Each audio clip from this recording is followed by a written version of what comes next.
Welcome to the DCTV News at Noon program. I'm Kelsey Kiesling. And I'm Kendra Cook. This program is produced in Dove Creek, Colorado by the Dolores County Broadcasting Network for DCTV with support from the Southwest Colorado TV Translator Association. This is your community TV station. If you would like to suggest a story or let us know about an event to share, give us a call. The studio number is 970-677-4119. Today's show runs Wednesday at noon and is uploaded to our YouTube channel and our DCTV News at Noon Facebook page to watch on demand. Today is August 21st, 2019. And now on with the News at Noon. Reported by the Durango Herald, as many as 50 people in at least 6 states have come down with breathing illnesses that may be linked to e-cigarettes or other vaping products. No deaths have been reported, but at least a few have come close. Some patients have likened onset of the illness to a heart attack and others to the flu. Symptoms have included shortness of breath, fatigue, chest pain, and vomiting. Doctors say the illnesses resemble an inhalation injury, with the body apparently reacting to a caustic substance that someone breathed in. Dr. Melody Pirzada, a pediatric lung specialist at NYU Winthrop Hospital in New York, said she's seen 2 cases this summer, one of them an athletic 18-year-old who almost died. We're all baffled, Pirzada said. The only common factor was that they had been vaping, she said. Wisconsin health officials on Thursday said they've seen 15 confirmed cases with another 15 illnesses under investigation. New York state officials are investigating 10. Illinois has seen at least 6, and Minnesota doctors this week said they have 4 more. California and Indiana have also been looking into reported illnesses. Health officials have only been counting certain lung illnesses in which the person had vaped within 3 months. Most are teens, but some adult cases have also been reported. No single vaping device or liquid is associated with the illnesses. From the Journal with a file photo, Dolores Town Manager Jay Rubelid has resigned after serving for 1 year. He confirmed on Tuesday that he recently gave 3 weeks' notice, but declined a Journal request for comment on his resignation. Rubelid was hired in July of 2018 after the previous manager, David Stahl, quit after just 3 months. In a statement, Dolores Mayor Chad Wheelis said it was, quote, unfortunate that the town is again in the position of searching for a town manager. Mr. Rubelid's reasons for leaving are his, and the town has to move forward, he said. The town board will hold a special meeting August 26 after the board workshop to discuss strategies for a path forward to find a new manager. The workshop begins at 6:30 p.m. The town is reaching out to the Colorado Municipal League and the Colorado Department of Local Affairs for assistance, Wheelis said. It has been a challenge for Dolores to find a manager with a long-term commitment. Former manager Ryan Mahoney resigned in 2013 after 4 years. The town board advertised and interviewed for a replacement, but did not get any candidates that satisfied trustees. Lana Hancock, who was serving as clerk and treasurer, agreed to take on additional manager duties for 4 years. She resigned at the end of 2017 to serve as Dolores County's clerk.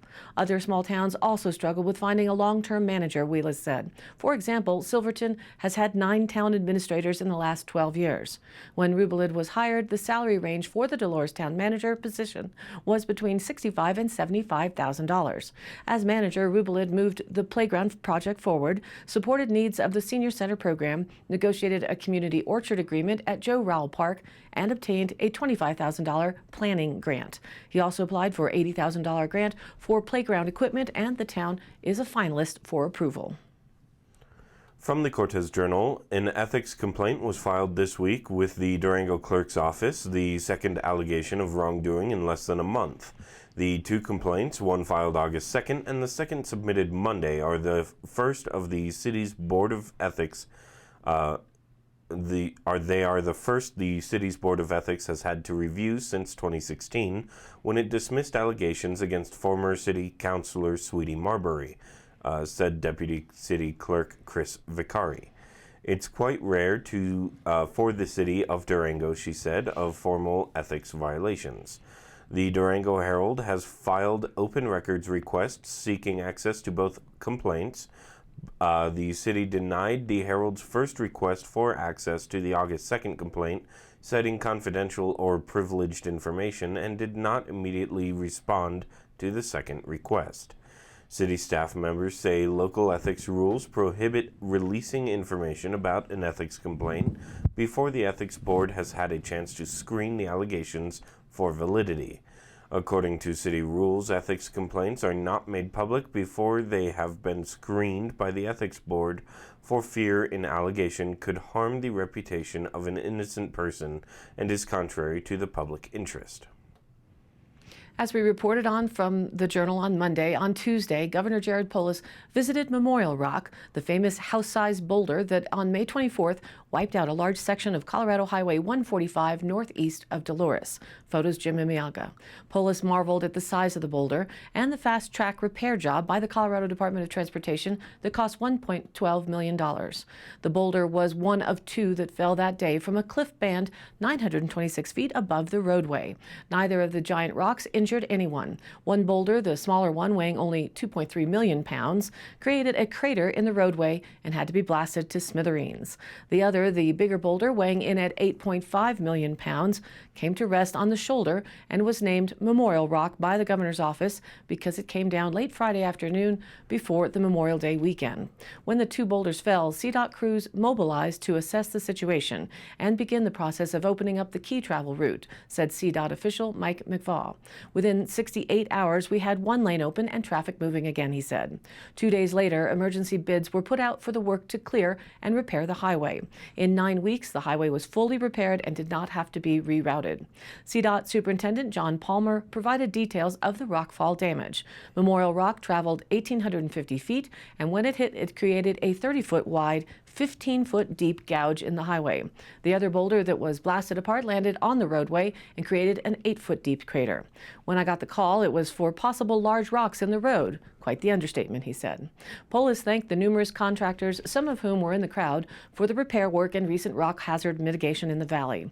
Polis unveiled a, quote, Memorial Rock sign and a point of interest sign that will be installed near the rock. He emphasized that for safety reasons, drivers should not slow down or stop at the rock site. Polis thanked landowner Richard Tibbetts for his cooperation and patience while the road was repaired. The rock landed on Tibbetts' property, causing damage to a water line. CDOT installed a fence around the rock, and no trespassing signs were put up to discourage onlookers from stopping on his land to view, quote, my new rock, he said. They did a great job on the road repaired, said Tibbetts, who wore a T-shirt promoting ColoradoGoofy.com for a nearby rock formation that resembles the Disney cartoon character. One lane closed for the one-hour event, but traffic was allowed through using the other lane. The governor insisted that the road not be entirely closed for the ceremony, said CDOT spokeswoman Lisa Schwantes. Also regarding Governor Jared Polis, the Recall Polis movement has petitions in and around Dove Creek. If you'd like to sign it as a registered voter, do so quickly, as those petitions will be submitted or turned in on Thursday, August 22nd. Statewide, it needs 631,266 signatures to get a recall on the ballot. Sign it at the Sinclair, Dove Creek, Carhart Feed and Seed, or ask on Facebook for someone to get the petition to you if you're unable to make it into town. The basis for the recall movement include the governor's decision on electoral college voting, red flag law, oil and gas industry stance, as well as now the anti-cattle stance that is beginning to develop. From the Cortez Journal, residents in North Durango on Monday were forced to put out a fire next to the Durango and Silverton narrow gauge railroad tracks just as the afternoon train rolled into town. Corolla Hanks, fire marshal for the Durango Fire Protection District, said the fire broke out around 5 p.m. near the intersection of East 2nd Avenue and 30th Street on a grassy section between the railroad tracks and the road. The fire quickly grew to about 50 feet by 10 feet as residents in the area attempted to extinguish the blaze with garden hoses, Hanks said. By the time Durango Fire arrived, it had been put out.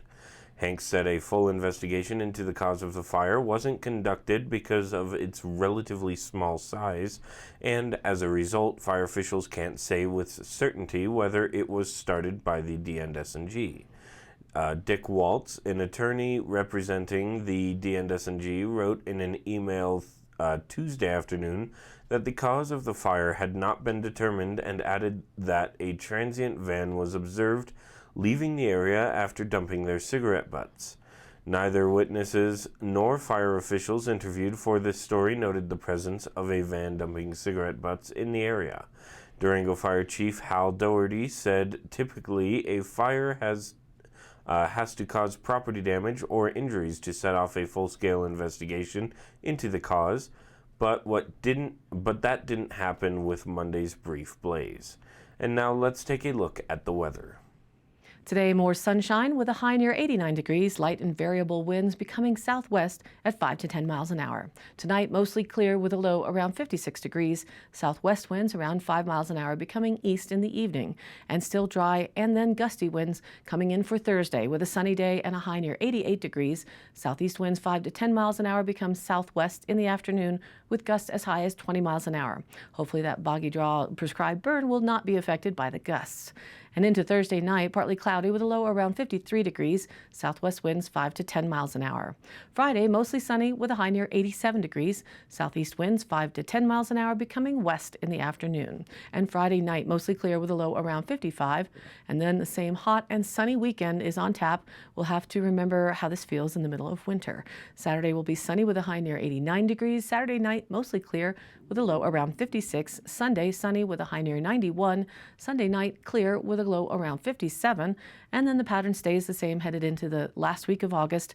Next Monday, sunshine with a high near 91 degrees. Monday night, clear with a low around 57. And again, a quick reminder to email in to your Dolores County photos for the DC Chamber Photo Contest for the 2020 calendar. First prize is $100. Photos must be taken within the county. You can email them into manager@dovecreekchamber.com by the end of August. And now, back to the news. According to the Cortez Journal, the town of Mancos plans to stick with its traditional form of spraying as a form of weed treatment at Boyle Park for the coming year instead of pursuing organic methods. The board voiced support for this option at a budget workshop before its regular meeting August 14th. While trustees appreciated the value of chemical-free treatment, they and staff members said more community support for alternative treatments was needed for it to work. Boyle Park's weed management has been a contested topic for several years, as more community members have asked for the town to go completely organic, citing concerns about chemicals. For about 2 years, the town did so, but last year the board decided to revert to traditional spraying methods. The weeds were out of control, staff members said, causing the Montezuma County Noxious Weed Department to notify the town that it was out of compliance with state and county standards. Several community members, though, have wanted the town to return to organic treatments again.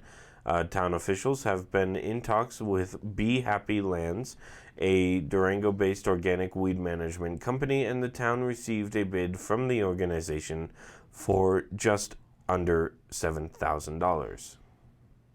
Reported in the Durango Herald with a file photo, could Durango's municipal government channel, DGov, be in the early process of melting away? An order from the Federal Communications Commission issued earlier this month has officials not only in Durango but across the country worried about the long-term financial viability of their municipal cable TV stations. Durango station DGOV TV provides live coverage of city council meetings and other educational and local interest programming on channels 191 and in high definition on channel 981 on Durango's Spectrum cable system.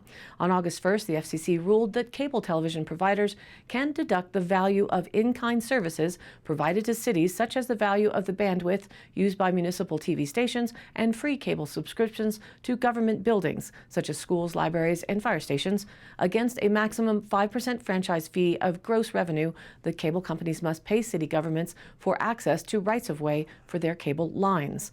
Quote, is the channel going to disappear because of this? Not tomorrow, not next month, but we can't look much further beyond that. It's a sustainability thing. Can we continue to support the channel? Can we continue to provide the services we do? Said Victor Locke, Durango's broadcast specialist with the Public Information Office. Besides showing city council meetings, DGov provides a community bulletin board with information not only from the city, but also from La Plata County, Fort Lewis College, and Durango School District 9R.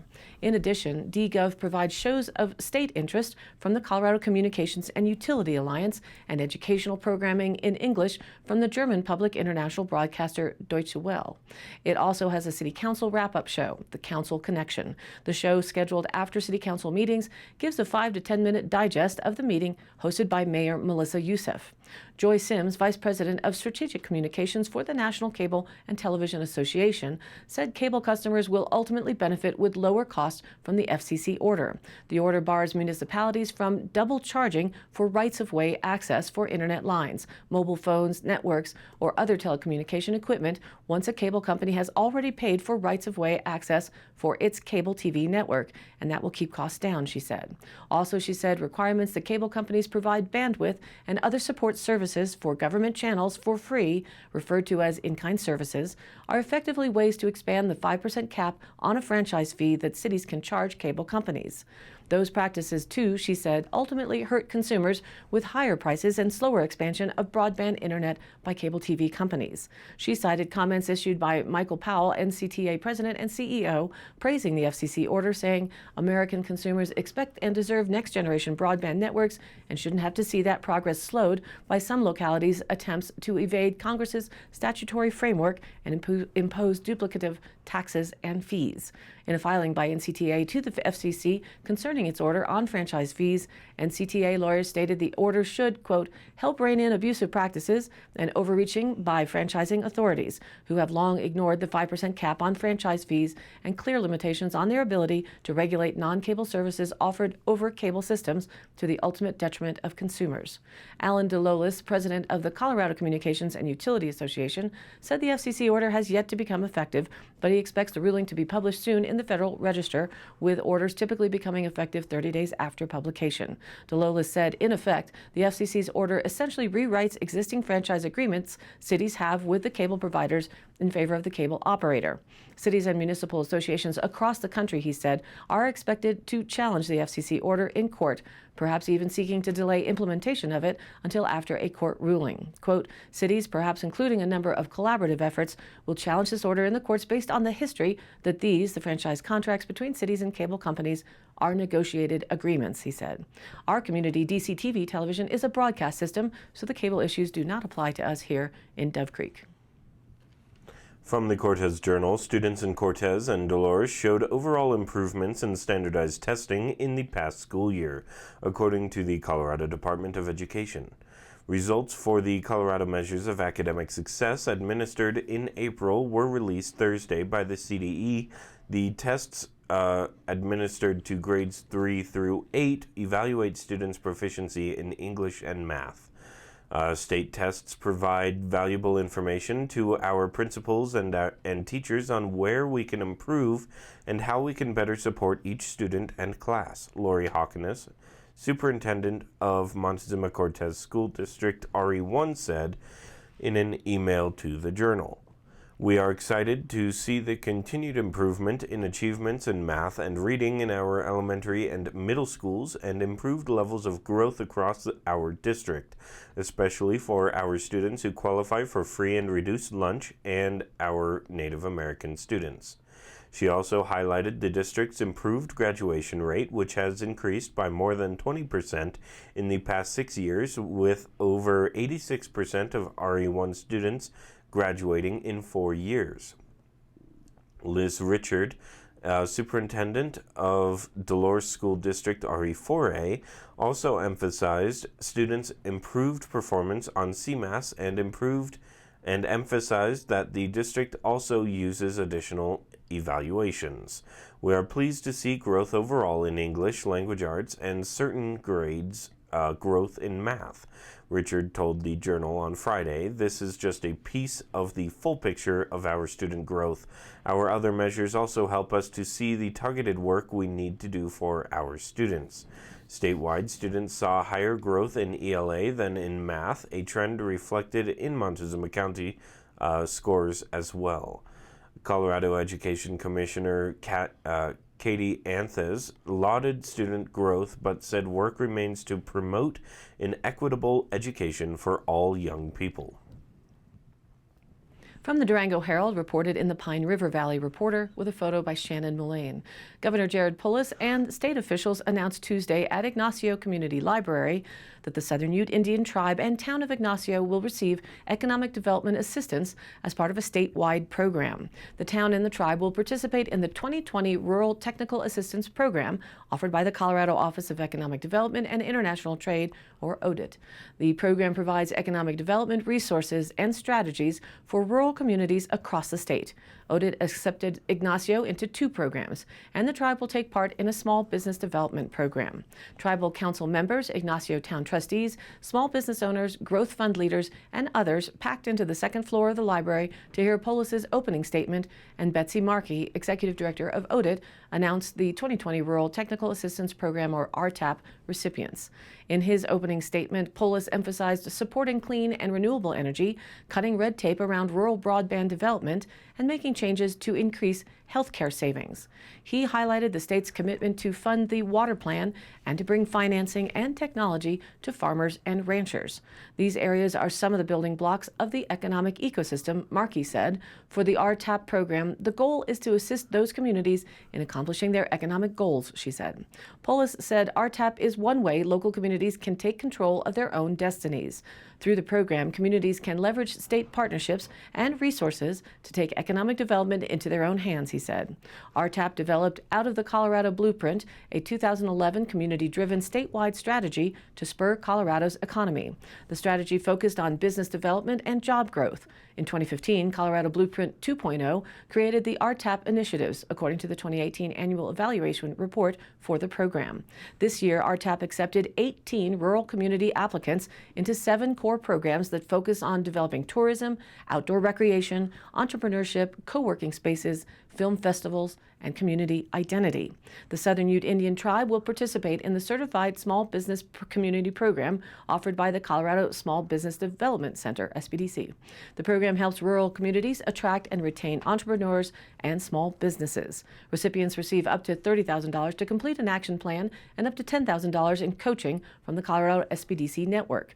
The certification gives recipients access to statewide promotion through SBDC and ODIT to attract entrepreneurs.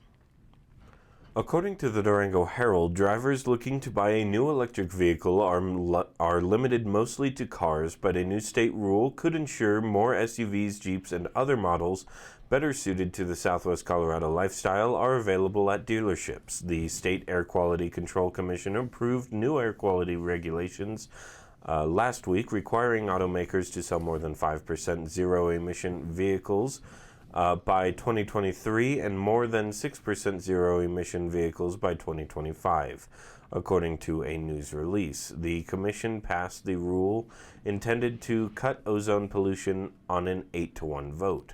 Some electric and hybrid vehicle models better suited to rural driving, such as the new Subaru Crosstrek Hybrid, are not for sale in Colorado because the state did not have a vehicle emissions standard, said Will Torr, executive director of the Colorado Energy Office, in an interview with the Durango Herald before the vote. Automakers do not make enough electric cars to meet demand nationally, so many of the cars that might sell well in Colorado are for sale in other states with standards for electric car sales, he said. The new regulations will ensure auto dealerships have a greater variety of models for sale, he said. And today's High Canyon Country happenings. Call for nominations for school directors for Dolores County School District RE2J, Dolores County, Colorado. Names are to be placed on the ballot for the regular biennial school election to be held on Tuesday, November 5th in 2019. At this election, 3 directors will be elected representing Director Districts A, C, and E for a term of office of 4 years. To be qualified, a candidate must have been a registered elector of the school district for at least 12 consecutive months before the election and a resident of the Director District, which will be represented. A person is ineligible to run for school district director if he or she has been convicted of committing a sexual offense against a child.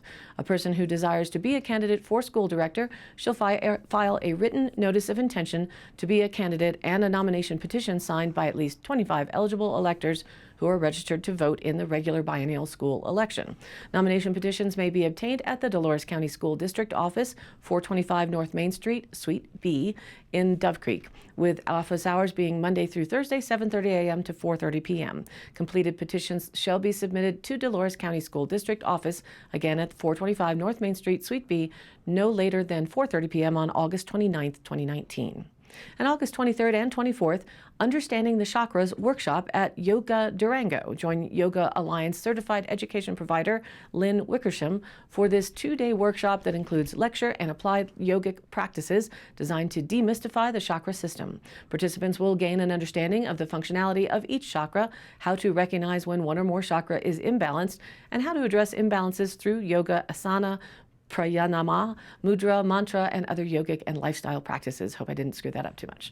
The workshop provides 6 contact hours of Yoga Alliance continuing education credits for registered yoga teachers. And for you runners out there, Saturday, August 24th is the Thirsty 13 Half Marathon in conjunction with the Beer Fest. It starts at 8 a.m. in Durango. The premier half marathon in Southwest Colorado. Stop back in at the San Juan Brew Fest as you have your post celebration. They tell you to do that.